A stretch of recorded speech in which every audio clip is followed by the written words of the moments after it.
श्री गणेशाय नमः, श्री कृष्णाय नमः, श्री सरस्वती नमः।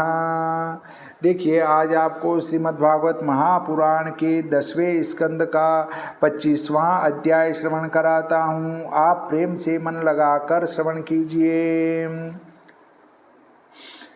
25 में ब्रज पर चढ़ो, इंद्र खाए कर खार, हरि ब्रज की रक्षा करी, कर पर गिरिवर धार। श्री सुखदेव जी बोले कि हे राजा परीक्षित, इंद्र ने ब्रज में अपनी पूजा का लोभ देखकर श्री कृष्ण भगवान ही जिनके नाथ हैं उन नंदादिक ब्रजवासियों को अपना शत्रु समझकर अत्यंत कोप किया कि क्या कारण मेरी पूजा छोड़कर गोवर्धन की पूजा की। उसी समय प्रलय करने वालों में मुख्य सांवर्तक नाम गण को बुलाकर आज्ञा दी, मैं ही इंद्र हूँ। ऐसे अभिमानी इंद्र ने महाक्रोध करके अत्यंत कठोर वचन कहा।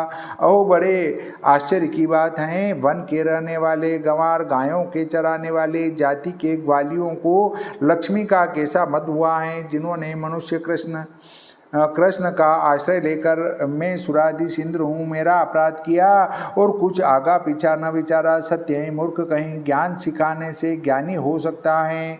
जो दृढ़ नाम करके नौका के सदृश यह कर्ममय यज्ञ है, इससे आत्मा का कल्याण होता है। उस आत्मविद्या को छोड़कर हठ की करनी पर बेट इस संसार समुद्र के पार होना सहज में ही चाहता है। वह वाचाल मूर्ख अज्ञानी किसी की बात को नहीं मानता और अपने आप को बड़ा पंडित और ज्ञानी जानता है और ऊंच नीच को कुछ नहीं पहचानता। ऐसे छोटी अवस्था वाले मूर्ख मनुष्य श्री कृष्ण का आश्रय ले उन गंवार ग्वालिनियों ने सब संसार में मेरी अवज्ञा की। यहाँ एक शंका होती है कि इंद्र की विनय से भगवान ने पृथ्वी में अवतार लिया था, सो इंद्र ने भगवान श्री कृष्ण की निंदा क्यों की। उत्तर है कि भगवान की प्रिया जो देवी थी उसका अनादर इंद्र अपने अभिमान और अज्ञान से नित्य किया करता था। उस अपने इंद्र के किए अनादर को स्मरण करके और अपना पक्षपाती श्री कृष्ण को समझकर प्रथम इंद्र का उपद्रव देवी ने नहीं किया। उस समय तो सहन कर लिया, फिर पीछे श्री कृष्ण का पक्षपात कर देवी ने इंद्र को मोहित कर लिया। मोह को प्राप्त होकर इंद्र उन्मत्त हो भगवान को भूल गया और ब्रज के ऊपर प्रलय के करने वाले मेघों को भेजकर मूसलाधार जल वर्षाया, यह कारण था। लक्ष्मी के मत वाले गोप कृष्ण के सिखाने बुझाने से हमें इन गवानों ने कुछ न समझा और हमारा तिरस्कार करके यज्ञ भाग पर्वत को दे दिया। उस नाचने वाले कृष्ण का भरोसा करके अपने प्राणों का कुशल चाहे तो तुम सबके गर्व का और गायों का नाश करो और ठोर वर्षने का कुछ काम नहीं, केवल 84 कोस ब्रज पर ही ऐसी वर्षा करो कि गोवर्धन पहाड़ का खोज मात्र भी न रहे और गाय बछड़ों का तो ऐसा विनाश करना कि उनका कोई नाम लेवा और पानी देवा भी न रहे। लाख वे हाय हाय करे, परंतु तुम कुछ दया चित्त में मत लाना, क्योंकि जैसा उन्होंने किया है उस अपनी करने का फल तो भोगे। तुम किसी प्रकार का संदेह मत करना। मैं भी तुम्हारे पीछे पीछे ऐरावत हाथी पर चढ़ देवताओं की सेना समेत और सब प्रलय करने वाले मेघों को और 49 मरुदगण पवनों को भी साथ लाऊंगा। ब्रज तो क्या वहाँ की भूमि तक बहा दूंगा, फिर देखूं जगत में किसका सामर्थ्य है जो ब्रजवासियों की रक्षा करे। श्री सुखदेव जी कहते हैं कि हे राजन, मेघों ने इस प्रकार इंद्र की आज्ञा पाए मुक्त बंद हो नंदराय के गोकुल पर बल से बड़ी वर्षा करने लगे। चारों ओर से घटा गिर आई, बिजली चमकने लगी, बादलों के गरजने का गंभीर शब्द होने लगा। तीव्र मरुदगणों ने मेघों को चलायमान कर ओलों की झड़ी लगा दी और मूसलाधार वर्षा होने लगी। वर्षा की धारा हाथी के शुंड के समान मोटी बादलों में से अखंड गिरती थी, जिससे समस्त ब्रजमंडल जल में डूब गया और चारों ओर से बादलों के समूह उमड़ते चले आते थे। ऊंचे नीचे गाढ़ गड़ोल और पृथ्वी कहीं नहीं दिखाई देती थी। बड़े वेग की वर्षा से और महाप्रचंड पवन से पशु पक्षी सब थरथर कांपने लगे और गोप गोपी जाड़े के मारे अत्यंत दुखी की हो हाय हाय करते थरथर कांपते श्री गोविंद कृष्ण की शरण में गए। मूसलधार जो जल वर्षा तो उससे पीड़ित होकर गायें अपना सिर नीचे किए बछड़ों को नीचे लिए थरथर कांपती थी और गोपियाँ कीर्ति पढ़ती भगवान श्री कृष्णचंद्र के निकट जाकर बोली, हे कृष्ण, हे महाभाग, हे सामर्थ्यवान, हे भक्त हितकारी, हे गोकुलनाथ, इस महाक्रोधी इंद्र से इस अपने गोकुल की और हमारी रक्षा करो। जब बड़ी बड़ी शिलाएं ओलों की आकाश से गिरने लगी, उनसे बेसुध और व्याकुल गोकुलवासियों को देखा, तब सबके दुख दूर करने वाले श्री कृष्णचंद्र भगवान ने जाना कि यह सब कौतुक उसी महाक्रोधी इंद्र के हैं। बिना वर्षा ऋतु के जो यह महाभयानक शिलाओं की वर्षा हो रही है और महाप्रलय की सी प्रचंड पवन चल रही है, केवल इसका यही कारण है कि मैंने जो इसके यज्ञ को भंग कर दिया और इसकी पूजा व्रज से उठा दी, इसी से इंद्र हमारे विनाश के लिए मूसलाधार पानी वर्षा रहा है। इस कारण अब मैं अपने सामर्थ्य से इस महाघोर वर्षा का उपाय करूंगा और उस अज्ञानी लोकपाल और अभिमानी इंद्रादि देवताओं को जो लक्ष्मी का मद हो गया है, उस मद को हरूंगा। मेरी भक्ति अथवा सत्वगुण जिन देवताओं के हृदय में व्याप रहा है और मैं ही उनका ईश्वर हूँ, इसलिए उन देवताओं को अपने पराक्रम का और बल का गर्व किसी प्रकार होना नहीं चाहिए, क्योंकि अभिमान में भक्ति और प्रेम कहाँ। इसलिए जब तक उन अभिमानियों का मान खंडन न होगा, तब तक वह मेरा मान न करेंगे और मेरा मान किए बिना उनका कल्याण कहाँ। इससे वह उपाय करूं जो वे मेरी शरण आवे, क्योंकि मेरा नाम गोकुल नाथ है।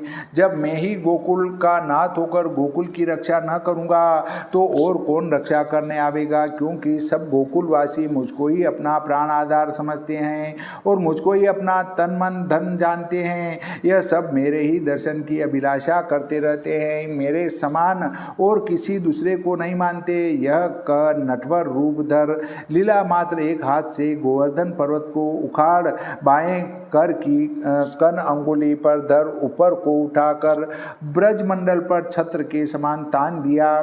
जैसे कोई बालक छत्राक को उखाड़ कर ऊपर को उठा लेता है, यह वह छत्राक है जिसको बालक सांप की छतरी कहते हैं। जब भगवान ने पर्वत को उठा लिया, तब पीछे गोपों से कहा कि हे भैया, हे पिता, हे ब्रजवासियों, अपनी अपनी गाय बछड़े बाल बच्चों समेत सुख से इस पर्वत के नीचे आ जाओ। हे ब्रजवासियों, अपने मन में यह मत समझना कि कृष्ण के हाथ से गिरी गिर जाएगा। यह सब बाबा नंद का प्रभाव है, हम इसमें मेरा कुछ पराक्रम नहीं है। यहाँ पवन पानी का कुछ खटका नहीं। अपने मन में पूर्ण विश्वास करके गिरी की छाया में चले आओ। मैंने तुम लोगों की रक्षा करने के लिए गोवर्धन को हाथ पर उठा लिया है। जब तक बहुत वर्षा हो तब तक इसके नीचे सुख से वास करो। जिन लोगों को श्री कृष्ण के बलवीर का पूरा भरोसा था, उन्होंने गाय बछड़े गाड़ी पुरोहितादिक जिसको पाया उसको अपने संग ले नंद उपनंद आनंद पूर्वक पर्वत के नीचे घड़ेले में घुस गए।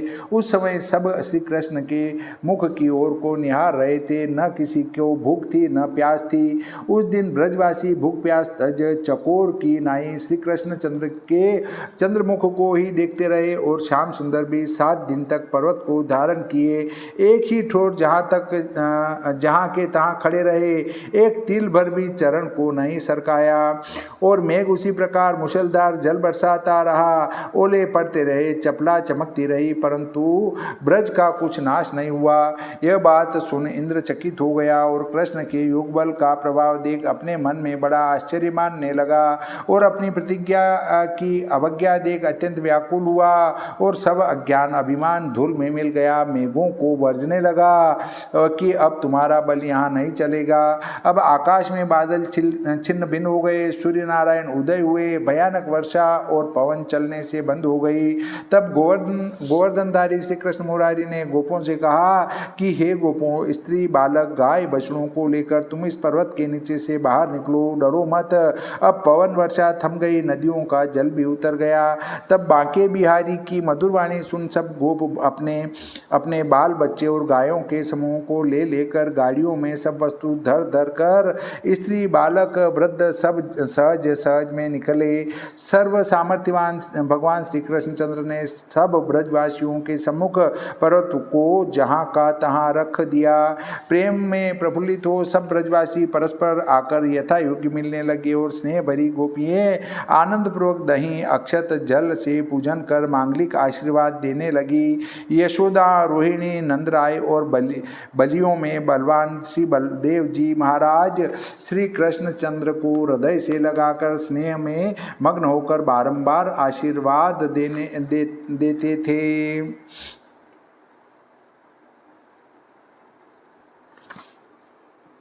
इतनी कथा कह श्री सुखदेव जी बोले कि हे राजा परीक्षित, अंतरिक्ष में देवताओं के समूह साध्यगण सिद्ध गंधर्व चारण संतुष्ट हो स्तुति पर फूलों की वर्षा करने लगे।